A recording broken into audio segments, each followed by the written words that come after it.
उद्योग मंत्री उदय सामंत आपल्या बरोबर आहेत। उदय सामंत जी आज राहुल गांधींचा कोल्हापूर दौरा आहे। खरं तर राहुल गांधी पश्चिम महाराष्ट्रात आता लक्ष घालताना पाहायला मिळत आहे। ज्या पश्चिम महाराष्ट्रामध्ये एकेकाळी शरद पवारांचं सगळ्यात मोठं वर्चस्व होतं, शरद पवारांनी जाळं बनवून अनेक नेते मंडळी गळाला लावलेले होते।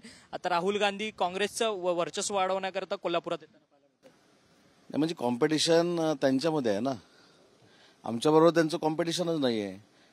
पश्चिम महाराष्ट्र पवार साहेबांचा बालेकिल्ला आहे म्हणून ते जर येत असतील तर त्यांचं कॉम्पिटिशन हे महाविकास आघाडीतल्या नेत्यांबरोबर आहे, आमचं नाही। त्याच्यामुळे आम्हाला काही विचार करण्याची आवश्यकता नाही। परंतु राहुल गांधी या कोल्हापुरात येणार आहेत आणि उद्या संविधान सन्मान सभा त्यांनी आयोजित केलेली आहे। संविधान सन्मान सभेमध्ये राज्यभरामधले जेवढेही सामाजिक संघटना आहेत त्यांच्या प्रतिनिधींचं ही संपूर्ण सभा होणार आहे। खरं तर ह्या सगळ्या संघटनांनी लोकसभेच्या निवडणुकीमध्ये मवियाची साथ दिलेली होती आणि त्याच पद्धतीने आता विधानसभेच्या निवडणुकीमध्ये सुद्धा मविया त्यांना साथ घालते। काही फरक पडत नाही। जे नेते कोल्हापूरमध्ये येत आहेत ते 15 दिवसापूर्वी अमेरिकेला गेले होते आणि अमेरिकेमध्ये त्यांनी आरक्षण रद्द करणार म्हणून सांगितलं। त्याच्यामुळे संविधान बदलणार आहे हा फेक नरेटिव्ह सेट करून ज्यांनी मतं मागितली त्यांना आता संविधानावर बोलण्याचा काडीमात्रही अधिकार नाही आणि त्यांच्यावर आता कोण विश्वास ठेवणार नाही। त्यामुळे मला असं वाटतं कोल्हापूरमध्ये येऊ देत नाही तर कुठेही महाराष्ट्राच्या कानाकोपऱ्यात फिरू देत, महायुतीची सत्ता पुन्हा एकदा महाराष्ट्रामध्ये येणार आहे, हे निर्विवाद सत्य आहे। आणि एक मात्र नक्की झालं की कशा पद्धतीनं खोटं बोललं जातं हे देशातल्या नाही जगातल्या जनतेनं बघितलं। भारतामध्ये संविधान बदलणार आहे हा प्रचार करायचा आणि भारताच्या बाहेर जाऊन सांगायचं की मला ज्यावेळी वाटेल की भारतामध्ये आता समानता आली, आता मी आरक्षण रद्द करणार आणि त्याच्यानंतर मी आरक्षण रद्द करणार आहे अशी भूमिका ते घेणार, असं त्यांनी वक्तव्य अमेरिकेमध्ये केलंय। त्याच्यामुळे मला संविधानासाठी उद्या जर काही लोक जमणार असतील तर त्यांना हात जोडून विनंती करायची आहे की राहुलजी गांधींना पहिला प्रश्न हा विचारा की देशामध्ये संविधान नरेंद्र मोदी साहेब बदलणार हा प्रचार केल्यानंतर तुम्ही ज्यावेळी अमेरिकेमध्ये गेला त्यावेळी तुम्ही आरक्षण रद्द करणार म्हणून सांगितलं, याचाच अर्थ संविधान बदलणार म्हणून सांगितलं। त्याचं पहिलं उत्तर खोटं बोलणाऱ्यांनी द्यावी, असं उद्याच्या प्रचाराला उपस्थित राहणाऱ्या जनतेनं त्यांना प्रश्न विचारावा, ही माझी विनंती आहे। कोल्हापुरात पण आज सगळीकडे फ्लेक्स लावलेत सतेज पाटलांकडनं, जे काँग्रेसचे नेते आहेत, की संविधान खतरे में है म्हणून।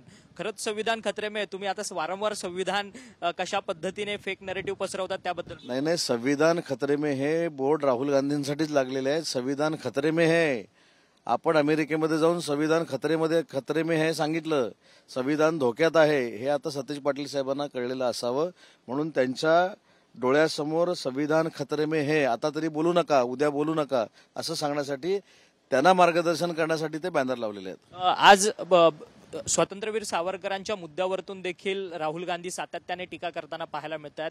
त्याच स्वातंत्र्यवीर सावरकरांच्या संदर्भात जी भूमिका घेताना ठाकरे पाहायला मिळतात ते मात्र मवियामध्ये।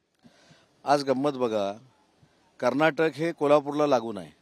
कर्नाटकच्या एका मंत्र्यानं काल सावरकरांबद्दल पुन्हा एकदा काँग्रेसच्या मंत्र्यानं जे हीन दर्जाची टीका केली त्याचं उद्या कोल्हापूरमध्ये उत्तर दिलं पाहिजे ना त्यांनी। स्वातंत्र्यवीर सावरकरांच्या बाबतीतली राहुल गांधींची आणि काँग्रेसची भूमिका काय आहे हे कोल्हापूरमध्ये त्यांनी स्पष्ट केलं पाहिजे। राहुल गांधींनी स्वातंत्र्यवीर सावरकरांची माफी मागितली पाहिजे आणि कर्नाटकच्या मंत्र्याला मंत्रिमंडळातनं काढून टाकलं पाहिजे, ही माझी मागणी आहे। आणि ज्या कोल्हापूरमध्ये ते येत आहेत त्याच्या बाजूला लागून कर्नाटक आहे, तर कर्नाटकच्याच मंत्र्यानं काल काँग्रेस म्हणून स्वातंत्र्यवीर सावरकरांवर टीका केली, त्याचं उत्तर राहुल गांधींनी दिलं पाहिजे। शरद पवारांच्या पक्षामध्ये येणाऱ्या इन्कमिंग खूप मोठ्या प्रमाणात वाढलं। आज हर्षवर्धन पाटलांनी देखील भाजप सोडून राष्ट्रवादी तुतारी गटामध्ये पक्षामध्ये जाण्याच्या संदर्भात निर्णय घेतलेला आहे। सातत्यानं तुमच्या महायुतीमधनं एक बडे नेते चेहरे जे आहेत ते मवियामधल्या मित्रपक्षामध्ये जातात। काही फरक पडत नाही, तिकडे जाऊन त्यांनी ती पॉलिटिकल ऍडजस्टमेंट केलेली आहे। महायुतीचंच सरकार परत येणार आहे हे निर्विवाद सत्य आहे। जे जात आहेत त्यांनी परतीचं तिकीट काढून ठेवलेलं असावं म्हणून ते जात आहेत। मला असं वाटतं की गेल्यानं काही महायुतीला फरक पडणार नाही। शरद पवारांनी कान देखील टोचलेत मवियामधल्या नेत्यांचे। त्यांचं म्हणणं आहे मुख्यमंत्री पदाच्या संदर्भात वाद न घालता खरं तर सत्ता येण्याकरता काम केलं पाहिजे, ज्या पद्धतीने काँग्रेसच्या नेत्यांचे बॅनर्स लागतात। हे 1 महिन्यापूर्वी देखील पवार साहेबांनी सांगितलं होतं की मुख्यमंत्री होण्यासाठी संख्याबळ आवश्यक लागतं, पहिलं संख्याबळासाठी झटा, याचा अर्थ संख्याबळ निश्चित नाही।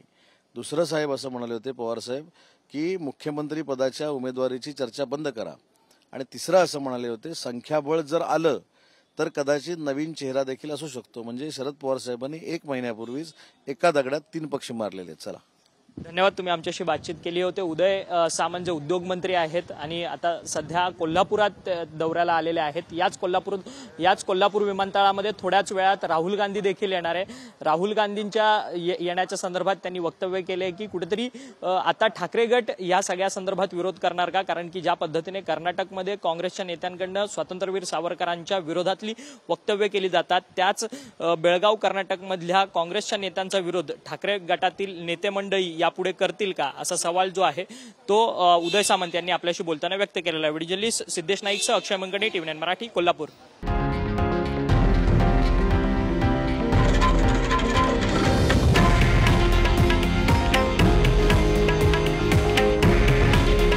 हे आहे देशातील नंबर 1 न्यूज नेटवर्क आणि आपण पाहत आहात TV9 मराठी. काळजी तुमची, हित महाराष्ट्राचं.